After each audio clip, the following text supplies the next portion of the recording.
श्री कृष्ण कहते हैं, कर्मण्येवाधिकारस्ते मा फलेषु कदाचन। अर्थात तुम्हारा अधिकार केवल कर्म करने में है, फल में नहीं।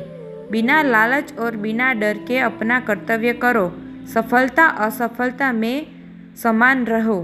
गीता जी हमें सिखाती है कि अपने कर्तव्य का पालन करो, फल की चिंता मत करो और हर कर्म भगवान को समर्पित करो।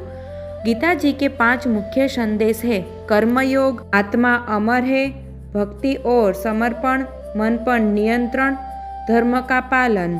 कर्मयोग यानी कि कर्म करते रहो।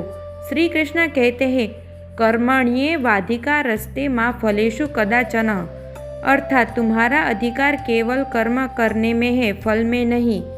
आत्मा अमर है। गीता सिखाती है कि शरीर नश्वर है लेकिन आत्मा कभी नहीं मरती। जैसे हम पुराने कपड़े बदलते हैं वैसे ही आत्मा नया शरीर धारण करती है।